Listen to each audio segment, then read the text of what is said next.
नमस्कार साथियों, कैसे हो सभी लोग। हमारे चैनल एसके नर्सिंग अपडेट 155 में आपका हार्दिक स्वागत है। साथियों राजस्थान के अंतर्गत चिकित्सा विभाग की तमाम भर्तियों पर कभी किसी प्रकार से काले बादल मंडराते हुए नजर आते हैं, तो कभी किसी प्रकार से।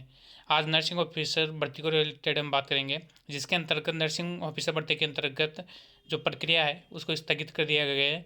माननीय जोधपुर न्यायालय के अंतर्गत याचिका दायर की गई थी। इसकी संपूर्ण जानकारी हम आपको बताएंगे कि इन याचिका में क्या रहा और किसकी वजह से ये जो रोक लगाई गई है इसका क्या प्रभाव पड़ने वाला है और क्यों लगाई गई है, इसकी संपूर्ण जानकारी हम आपको बताएंगे, जिसके लिए बने रहे हमारे चैनल पर।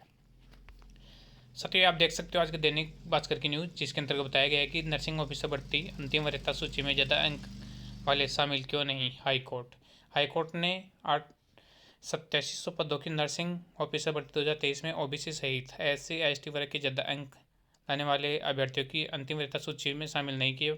ठीक है साथियों, इसमें ये आप देख सकते हो संपूर्ण जानकारी इसमें दे रखी है, जिसमें बोनस का प्रावधान था। तो इन सभी कैंडिडेटों का, जिन्होंने इसमें याचिका दायर की है, इन सभी कैंडिडेटों का कहना था कि हमारा DV में नाम आ चुका था, लेकिन उसके बावजूद भी हमारा प्रोविजनल लिस्ट में नाम क्यों नहीं आया है, हमें बोनस अंक क्यों नहीं दिए गए हैं।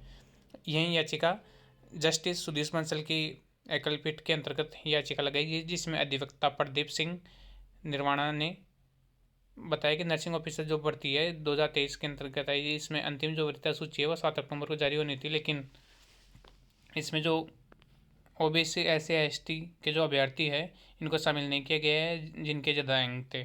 तो उसी से रिलेटेड इन्होंने याचिका लगाई है कोर्ट में, और याचिका लगा करके जो सरकार है उनसे जवाब तलब किया है। ये आप देख सकते हो, नर्सिंग अधिकारी के पद पर नियुक्तियां देने पर रोक लगा दी है। बिल्कुल साथियों, जोधपुर की यह खबर है, जिसके अंदर बताया गया कि राजस्थान हाईकोर्ट ने अग्रिम आदेशों तक अंतिम योग्यता सूची के आधार पर नर्सिंग अधिकारी के पद पर नियुक्ति रोकने के आदेश दिए हैं। बिल्कुल साथियों, ये जो अरुण बंसाली है न्यायाधीश, उनकी एकल पीठ के अंतर्गत याचिका लगाई थी, जिसके अंतर्गत जितेंद्र चगानी की ओर से ये जिसके अंदर अधिवक्ता सुनील पुरोहित है, और उनकी याचिका के आधार पर ही ये नियुक्तियों पर रोक लगी है। साथियों कहीं ना कहीं इन वैकेंसियों को अटकाने का पूरा प्रयास किया जा रहा है। कभी किसी प्रकार से इनको अटकाने का प्रयास करते हैं, कभी किसी प्रकार से।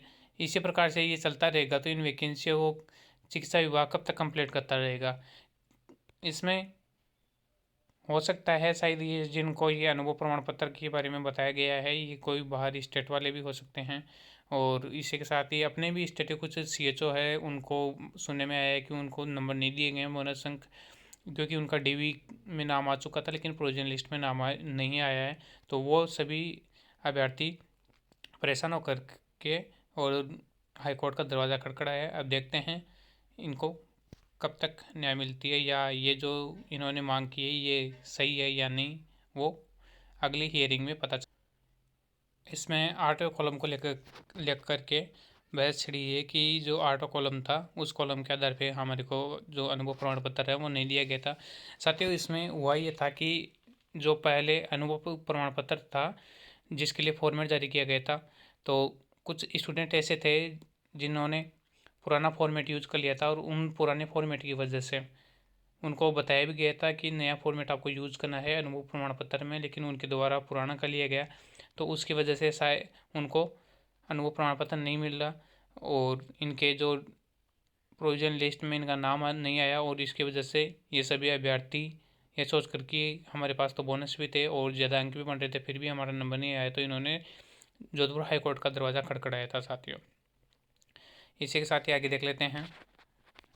इसमें देखो, ये आप देख सकते हो फर्स्ट इंडियन न्यूज़ की खबर, जिसमें बताया गया कि भर्ती में बोनस अंक नहीं देने पर मामले में हाईकोर्ट की रोक लगा दी है। बिल्कुल साथियों, इसमें रोक रहेगी 4 नवंबर तक की, जिसमें मामले की जो सुनवाई है वो 4 नवंबर को होगी, अगली जो सुनवाई है, जिसमें सरकार ने से जवाब तलब किया गया है। और साथियों इसमें जो टाइम है वो बहुत लंबा दिया गया, क्योंकि बीच में दशहरा वगैरह की इसमें छुट्टी आ गई है, तो हाईकोर्ट की छुट्टियों के दौरान इसमें सुनवाई नहीं होती है।